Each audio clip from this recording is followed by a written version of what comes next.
Amis passionnés d'astrologie, je vous souhaite la bienvenue pour cette nouvelle vidéo. Je souhaite également la bienvenue à toutes celles et tous ceux qui nous font l'amitié de nous rejoindre. C'est vrai que je constate que chaque jour, il y a de plus en plus de nouveaux abonnés et je m'en réjouis, tout comme je suis ravi de constater que les plus fidèles d'entre vous sont là toujours au rendez-vous, dont certains d'ailleurs depuis plusieurs années et depuis même certains depuis la création de mon blog www.yanis-voyance.com qui fête d'ailleurs dans 2 jours, puisqu'aujourd'hui on est le 7 avril, le 9 avril fêtera donc sa 7e édition, 7e année de création. Alors cette soirée sera placée sous le signe du chiffre 7, donc c'est vrai que c'est un chiffre magique et hautement symbolique qui nous parle de réflexion, d'introspection, mais également de spiritualité. C'est vrai que le 7, c'est le symbole de l'esprit, de la connaissance, de l'analyse, de la recherche également. Alors après, c'est vrai que ça peut aussi, les numérologues certainement vous en diront davantage, avoir un rapport avec le mysticisme, avec la solitude, le renoncement. Mais en tout cas, pour nous, ce qui nous concerne, le 7, c'est aussi le chiffre des chercheurs de vérité. Et c'est vrai que ça tombe bien puisque au cours de ce voyage interplanétaire donc, qui a duré 7 années, à scruter un petit peu les astres et voir ce qu'elles produisent sur notre devenir individuel, ça c'est pour les consultations en privé, comme collectif, ça c'est à travers le blog et à travers les différentes vidéos, on a pu vérifier, attester certains postulats de l'astrologie qui ont été établis au fil des siècles par nos maîtres en astrologie, et on a pu notamment constater combien les transsaturniennes, et particulièrement Pluton, est finalement déterminant sur la marche de notre monde, et particulièrement depuis environ une centaine d'années, et en fait qui correspond à la date de découverte de l'astre. Que ce soit sur le blog comme au cours de nos interventions en vidéo, nous avons pu en parler, on a expliqué à maintes reprises ce phénomène. C'est vrai qu'on l'avait plutôt tutoyé de très loin, donc ce que Pluton a pu nous révéler au niveau des déroulements des événements mondiaux, et en tout cas qui concernent l'Hexagone. Mais cette fois, on va essayer d'approfondir la question, de vraiment nous intéresser en profondeur à l'astre qui est situé vraiment aux confins du système solaire. Donc vous allez voir qu'il va nous révéler de nombreux secrets qui sont jalousement gardés. Donc ça nous permettra, je l'espère en tout cas, d'ici la fin de la série des vidéos qu'on va avoir, puisqu'il y en aura plusieurs, de mieux comprendre ce que veut nous dire notamment Pluton en Capricorne, qui comme vous le savez est associé au Capricorne, puisque Pluton transite le 10e signe du zodiaque depuis 2008, et Saturne est venu nous rejoindre depuis le 20 décembre dernier, donc il correspond au solstice d'hiver, et il va y rester pendant un petit moment. Donc ça, on essaiera peut-être de faire après une vidéo vraiment spécifique sur cette association Pluton-Saturne. Mais pour le moment, je veux vraiment qu'on se concentre sur Pluton, si vous le voulez bien. Donc et comme ça nous permettra peut-être aussi d'anticiper, c'est-à-dire on va faire un petit tour aussi dans le passé, comme on fait souvent, c'est notre méthode en astrologie, de voir un petit peu ce qui se passe dans le passé, pour essayer de tirer des enseignements et essayer de se projeter ensuite vers le futur, comme on l'avait fait pour Uranus, sur les vidéos, la série de vidéos sur Uranus. Et donc, d'autant plus que Pluton approche de la fin de son cycle. Donc là, c'est vrai, à toutes enjambées maintenant, Pluton est en train d'avancer très vite vers donc la fin de son cycle qui devrait se terminer autour du 23 et 24 mars 2023, où on aura une Pluton qui fera ses premières incursions dans le signe du Verseau. Alors nous allons faire un tour d'horizon donc sur sa facette astronomique, mythologique, énergétique, symbolique, zodiacale, ainsi qu'un voyage dans le temps, donc, comme je vous le disais, pour parler aussi des conditions de la découverte qui peuvent nous révéler beaucoup de choses. Donc ce que Pluton a pu provoquer au moment de sa découverte, et puis également nous intéresser à Pluton au moment où Pluton a transité en fait dans les signes, puisque à chaque fois qu'elle a transité dans un signe, quelques jours, quelques semaines, voire quelques mois plus tard, donc elle a généré des événements. Alors, donc je ne sais pas si vous êtes prêts pour ce long voyage interplanétaire, mais en tout cas, il va falloir accrocher vos ceintures, on est parti. Alors un petit tour du côté de l'astronomie, de la position astronomique de Pluton. Donc sa situation, donc, comme vous le savez, c'est la plus éloignée de notre système solaire. Donc dans son classement, on la classe dans la catégorie des planètes naines, mais ça c'est depuis 2006, depuis qu'elle a été reléguée au rang de planète naine. Donc sa position dans le système solaire, c'est la 9e, donc c'est un des 9e astres le plus important. Donc ses satellites sont Charon, Styx, Nix, Kerberos et Hydre. Donc sa distance par rapport au Soleil, 5,9 milliards de kilomètres. Distance par rapport à la Terre, 5,766 milliards de kilomètres. Donc sa composition atmosphérique, c'est essentiellement de l'azote et du monoxyde de carbone. Donc autant vous dire que l'air y est irrespirable. Donc sa composition au niveau du sol, c'est de la roche, de la glace de méthane, mais aussi de la glace d'eau et d'azote gelé. Donc sa masse, elle est de 13 milliards de tonnes, donc ça fait à peu près 0,002 fois la Terre.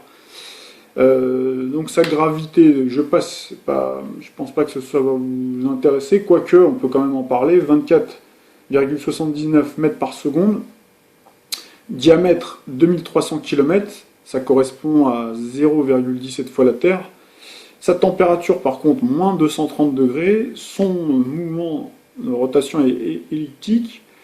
Donc son cycle est de 6 jours, 9 heures et 22 minutes. Ça, c'est au niveau de la rotation. Et puis son cycle de révolution autour du Soleil, donc son cycle de révolution solaire, c'est 249 ans. Alors parlons un petit peu mythologie.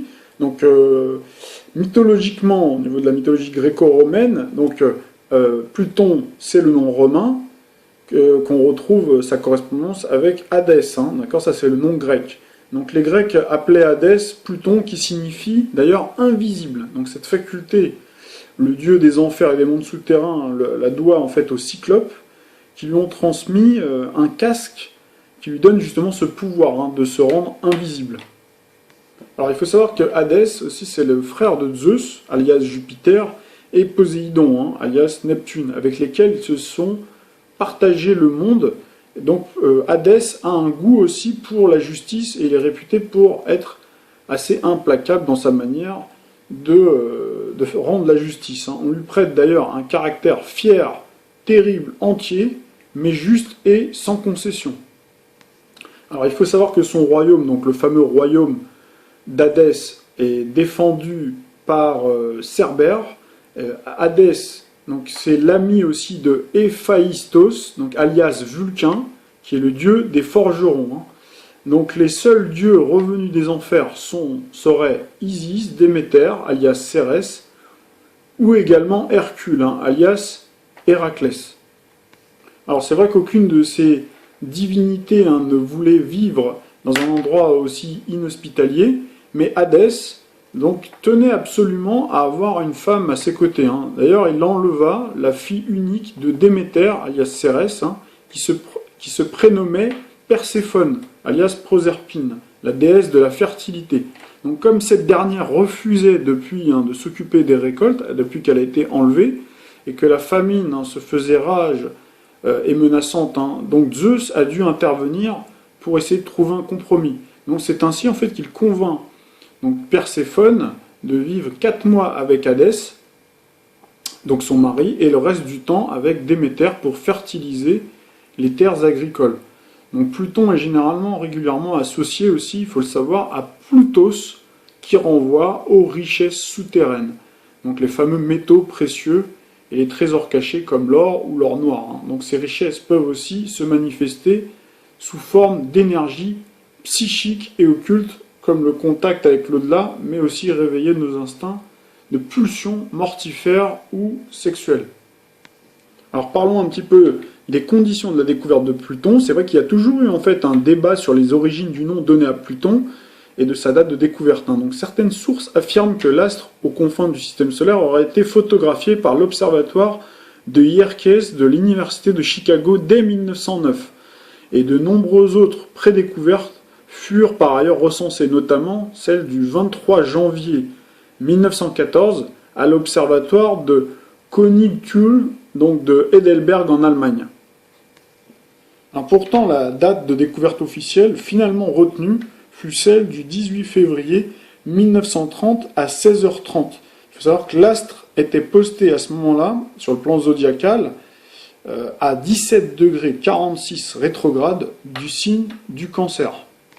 C'est à cette heure précise en fait que Pluton serait apparu dans les télescopes des observatoires de Falstaff, un peu difficile à prononcer, dans l'état d'Arizona aux États-Unis. Donc c'est un astronome amateur qui s'appelait Clyde William Tombaugh, embauché par l'observatoire pour $90 par mois, qui l'aurait entreaperçu pour la première fois. Il avait été recruté en fait par l'équipe de Percival Lowell, qui fut impressionné par la qualité des photos qu'il avait réalisées avec son télescope fait maison sur les planètes Mars et Jupiter. Alors en fait, ils lui ont confié une mission qui était de découvrir une nouvelle transneptunienne, puisque Neptune était déjà découvert depuis 1846, et donc il y avait Percival Lowell en fait avait pressenti et déjà même baptisé la future planète comme la planète X, la fameuse planète dont on parle beaucoup. Mais c'est finalement Pluton, une autre planète que le jeune astronome découvrit. À l'origine, il était question en fait de baptiser le nouveau corps céleste du nom de Percival Lowell, le directeur de l'observatoire qui avait formulé l'hypothèse de l'existence d'une 9e planète quelques années plus tôt. Alors finalement, en fait, c'est à une fillette de 11 ans qui s'appelle Venetia Burney, donc, qui était passionnée de mythologie et d'astronomie, à qui on a confié en fait le soin de trouver un nom à la nouvelle planète. Et c'est vrai qu'elle choisit le nom du dieu du monde souterrain, donc qui semblait bien correspondre à la découverte de cet univers aussi inhospitalier que glacé. On a pu s'en rendre compte en parlant voilà, de ces éléments astronomiques. Alors vous voyez la photo de la jeune fille qu'elle était, la petite fille de 11 ans, et là, à un âge avancé, donc la photo de cette fameuse Venetia Burney. Avec le recul, certains auteurs se demandent si celle qui n'était qu'un enfant n'avait pas en fait donné à cette nouvelle planète le même nom que Pluto, le rigolo personnage de fiction et chien de compagnie de Mickey qui venait de sortir la même année des studios de Walt Disney. Il y a un vieil adage d'ailleurs qui dit que la vérité sort très souvent de la bouche des enfants. Alors une fois de plus, on peut dire que cette vieille maxime n'est pas contredite par cet événement, puisqu'au-delà des similitudes entre les initiales de Percival Lowell, donc le directeur de l'observatoire, et Pluton, PL, donc PL pour Percival Lowell et Pluton, et le dieu gréco-romain des enfers, donc ça fait quand même beaucoup de correspondances assez stupéfiantes, et on va le voir aussi avec les événements de l'époque.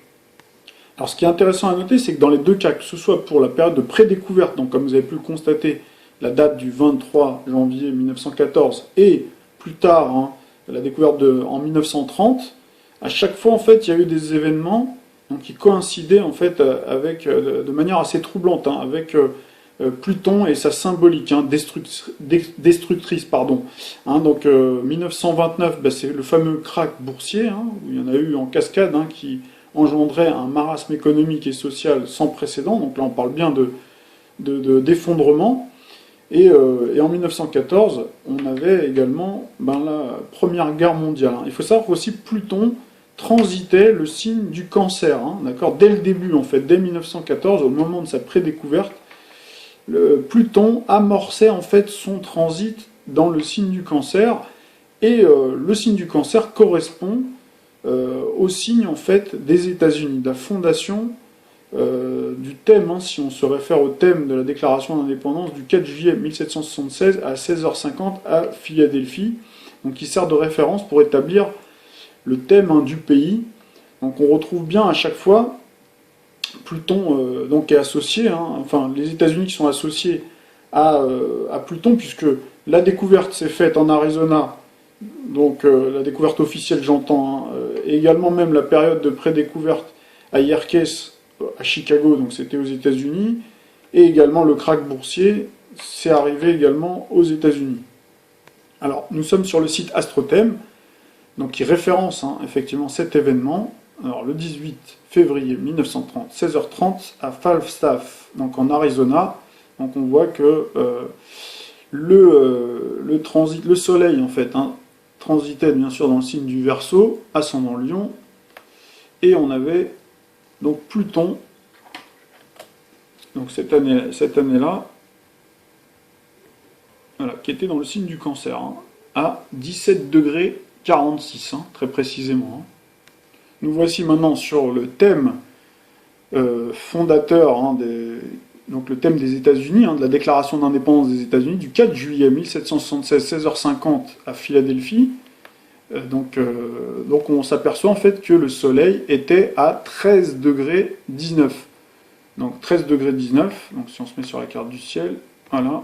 Donc on voit en fait que Pluton était vraiment très très proche. Hein. Il y avait une quasi-conjonction avec quelques degrés d'écart, hein, entre 17 degrés 46 et 13 degrés, il n'y a vraiment pas beaucoup. Hein. Donc voilà, donc ça veut dire que Pluton était vraiment en conjonction. Puis on peut dire aussi qu'en 1914, hein, au moment de la prédécouverte, Pluton amorçait aussi son transit vraiment au tout début du signe du Cancer. Hein. Alors est-ce un hasard, hein, si justement depuis la Première Guerre mondiale, date qui coïncide avec la période de prédécouverte de Pluton, nous avons vu sur la scène internationale l'émergence de cette nouvelle puissance donc venue d'outre-Atlantique, hein, en même temps qu'on voyait paradoxalement décliner en fait, finalement les empires coloniaux, des pays du vieux continent européen. Donc Pluton, il faut savoir que c'est un astre, et on va le voir en profondeur, hein, des remises en question et des destructions, qui possède en effet cette faculté de tirer sa puissance en se nourrissant finalement de la puissance, de la faiblesse d'autrui. Alors en gros, si vous l'avez bien compris, donc c'est à la faveur, hein, de la crise financière donc, qui est née aux États-Unis, donc ce fameux jeudi noir donc, qui coïncide avec la découverte de Pluton, exporté en Europe et mondialisé, hein, qui serait à l'origine d'abord d'une crise économique et sociale, hein, sans précédent, qui a formé en fait un terreau favorable après à la montée de régimes totalitaires avec Adolf Hitler, Benito Mussolini. Hein. Donc ces deux dictateurs, comme vous le savez, ont précipité le monde entier dans le chaos et la destruction de la Seconde Guerre mondiale. Hein. Dès le début du transit, d'ailleurs, on va le voir un peu plus en profondeur tout à l'heure, du signe spectaculaire du lion. Hein. Alors comment expliquer, hein, justement qu'une petite fille et des scientifiques aient précisément choisi de baptiser ce nouvel astre avec le nom d'une divinité qui est entrée en parfaite symbiose, synchronicité avec les événements funestes, hein, qui se jouent à cette époque? Donc là, c'est vrai que c'est une question qu'on peut se poser. C'est, à mon sens, l'illustration que le hasard n'existe pas, et cela confirme bien le lien de causalité entre l'essence, hein, céleste et les événements terrestres. Donc comme pour Uranus et Neptune, hein, puisqu'on en avait parlé pour Uranus, hein, et même on en parlera aussi pour Neptune, hein, les périodes de découverte ou prédécouverte, donc en l'occurrence ici pour Pluton, donc à la date du 23 janvier 1914, a fait basculer le monde dans la Première Guerre mondiale, déclenché quelques mois plus tard. Donc on a eu ce conflit, hein, meurtrier qui a fait des millions de morts, hein, et là on retrouve bien la correspondance, une fois de plus, de façon étroite, avec la symbolique mortifère d'Hadès. Ce qui est intéressant aussi à noter, c'est que à chaque fois qu'il y a eu ces périodes, ces séquences en fait apocalyptiques, hein, donc à chaque fois il y a eu une succession de reprises, hein, si vous voulez. Hein, on a eu des périodes en fait moins tourmentées et beaucoup plus prospères. Donc il y en a une, on l'a appelée les années folles, c'était un peu la belle époque quelque part, hein, les années 20 qui correspondent aux années 20 à la période de l'entre-deux-guerres, entre 1914 et ensuite la Seconde Guerre mondiale, et puis on a eu après la Deuxième Guerre mondiale, donc quand ça s'est fini, après 1945, on a eu de 1945 à 1975 la période en fait des 30 glorieuses. D'ailleurs le mot glorieuse, hein, vient de gloire, il y a une relation étroite avec l'or, les trésors cachés, donc là on retrouve donc Pluton. Hein. Avec cette idée de progrès, on tutoie bien ici une autre facette, hein, de Pluton, qui possède justement cette faculté, cette incroyable faculté de régénération et une capacité à renaître de façon plus étincelante et solide pour rebâtir à chaque fois un monde neuf et meilleur que le précédent. Alors pourtant, hein, malgré l'importance, hein, de la symbolique plutonienne, hein, qui est utilisée en astrologie, la découverte d'Eris en janvier 2005 a conduit l'Union astronomique internationale à reléguer Pluton au rang de planète naine l'année suivante. Donc il faut savoir que ce changement de nomenclature n'a pas empêché les astrologues de continuer à l'utiliser pour expliquer la marche du monde. D'ailleurs, c'est souvent un argument qu'on nous oppose. On me dit, mais Pluton, c'est plus une planète, etc. Bon, nous, on continue à utiliser Pluton et on comprend bien qu'on a raison de le faire, puisque avec les événements, et on va le voir au fil de la vidéo, qu'il y a plein de choses qui nous laissent penser que Pluton est vraiment extrêmement importante pour comprendre et expliquer la marche du monde. C'est vrai que Pluton aura à chaque fois transformé en profondeur et durablement le cours de la vie de générations entières. Pourtant, c'est vrai que les scrutateurs et interprètes des splendeurs célestes n'ont pas encore pu tirer tous les enseignements de son impact sur le plan mondial, à cause de sa révolution zodiacale qui est extrêmement lente. Elle dure environ 250 ans. Donc c'est-à-dire que le cycle de Pluton n'est pas régulier. Donc Pluton demeure dans chaque signe en moyenne 20 ans, mais a traversé certains signes plus rapidement, comme celui de la Vierge, où on a eu Pluton qui est resté seulement 12 ans, alors qu'elle est restée 32 ans, donc ça c'était avant sa période de découverte, dans le signe du Taureau, avant qu'on la voie dans les télescopes. Donc c'est ainsi que des personnes en fait, qui sont nées d'une même génération possèdent en fait Pluton dans le même signe zodiacal. Alors ce qui nous amène justement à parler du zodiaque, de Pluton dans le zodiaque. Donc il faut savoir que Pluton gouverne le signe du Scorpion. Donc Pluton est en exaltation dans le signe du Poisson. Après, selon les écoles, il y en a qui disent que Pluton serait en exaltation dans le signe du Bélier. Donc Pluton est en exil en revanche dans le signe du Taureau et en chute dans le signe du Lion.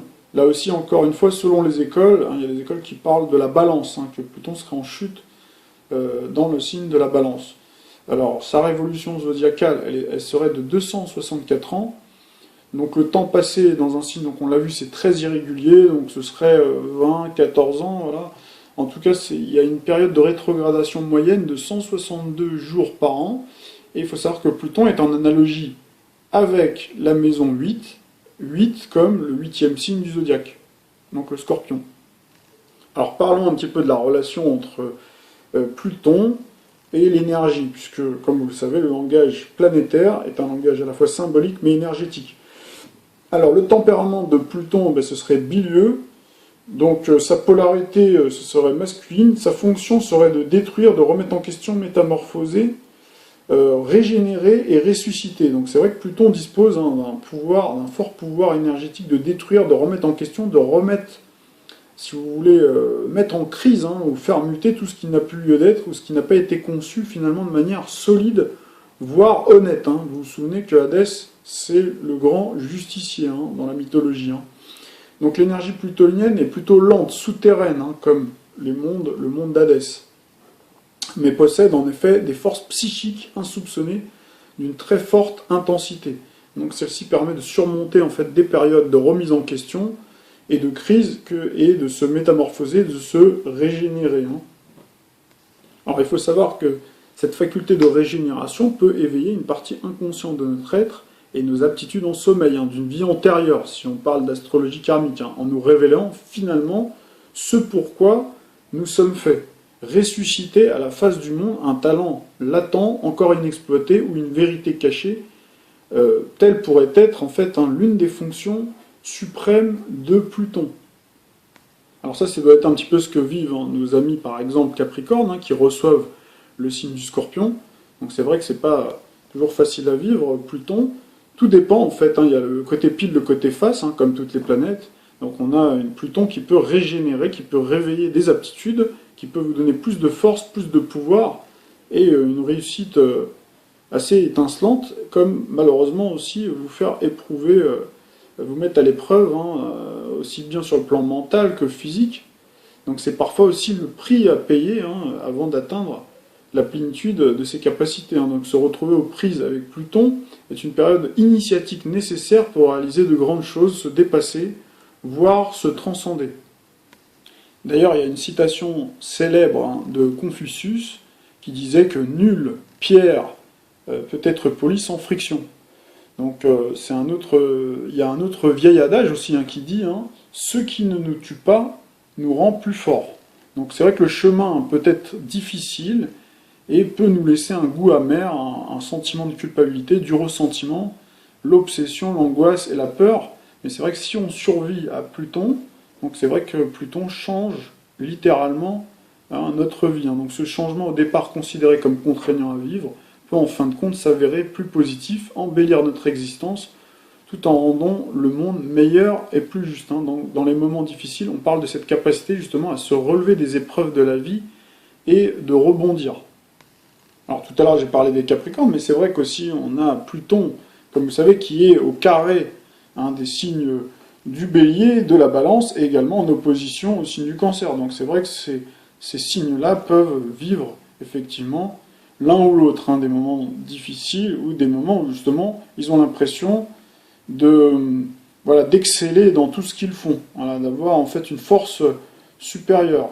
Mais c'est vrai que dans ces conditions, donc on parlera aussi, si on parle de transformation, de mort, de régénération, on peut aussi faire une référence, si on arrive effectivement à ne pas sombrer dans le chaos et que notre instinct de survie prend le dessus, donc là on retrouve bien l'idée de mort, d'ailleurs, ça veut dire c'est soit on se bat et on arrive à survivre, et à ce moment-là, donc on arrive à surmonter les épreuves, mais c'est vrai qu'à l'article de la mort, il y a des personnes par exemple qui arrivent vraiment au bout du bout, c'est-à-dire qu'ils sont dans une situation extrême, ça peut être la maladie, ça peut être même le décès d'un proche, et où on a du mal à s'en relever, et ceux qui arrivent à s'en relever, finalement, ils sont un peu comme le phénix, on dit qu'ils renaissent de leur cendre, tel le fameux mythe du phénix. Donc on a déjà là cette fameuse symbolique qui correspond à la transformation, la mort, la régénération et la renaissance. Donc l'énergie plutonienne, donc vous l'avez bien compris, ça détruit, ça purifie, ça purge, ça renouvelle, et ça permet de faire prendre conscience aussi, par extension, de ce qui est caché, de ce qui est tabou. D'ailleurs, des sujets comme la sexualité ou l'argent, qui ne sont pas des thèmes que l'on aborde facilement, ouvertement dans notre société, notamment en France, sont l'œuvre de Pluton.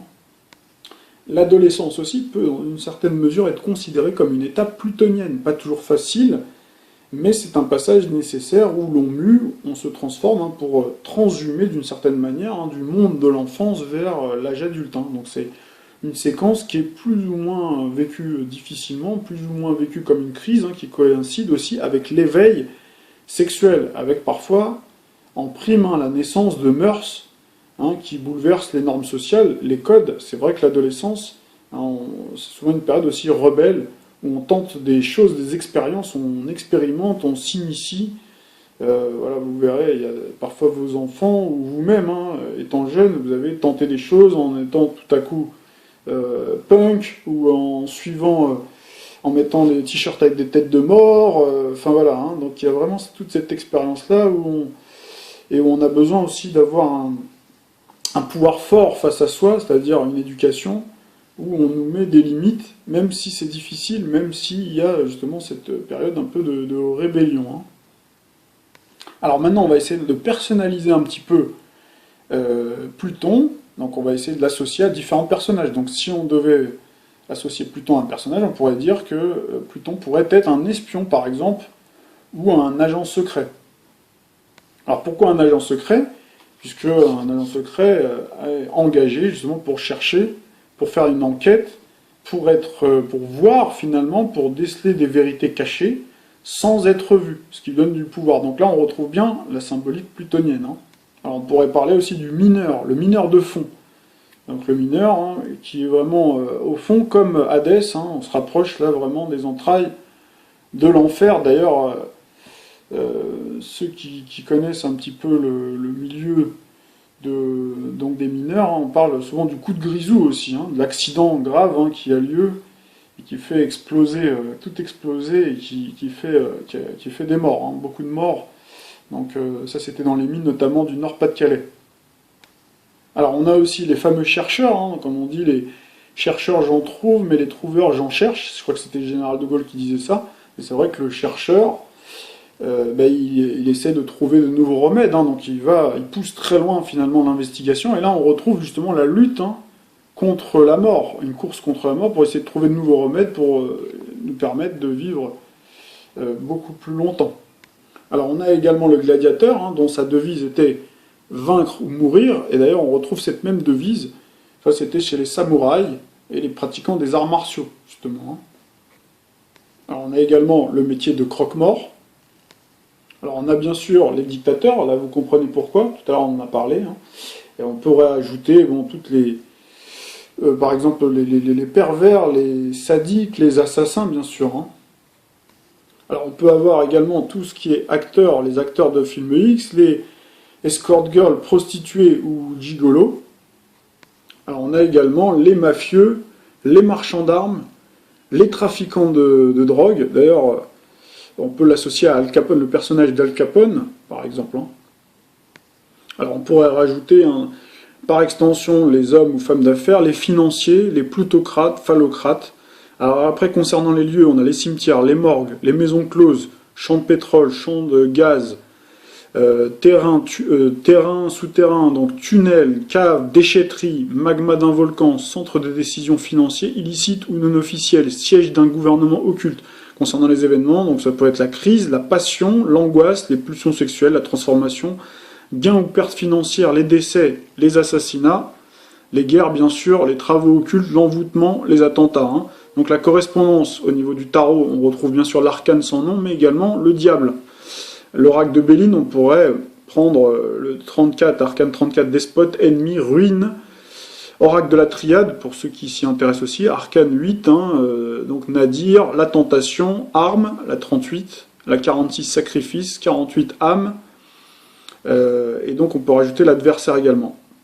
Donc après, au niveau des différentes qualités et défauts du caractère plutonien. Donc on a pour les qualités mystérieux, entier, instinctif, inflexible, passionné, stratège, charismatique, puissant, et les défauts jusque-boutistes, impitoyable, paranoïaque, despotique, pervers, manipulateur, tyrannique, destructeur.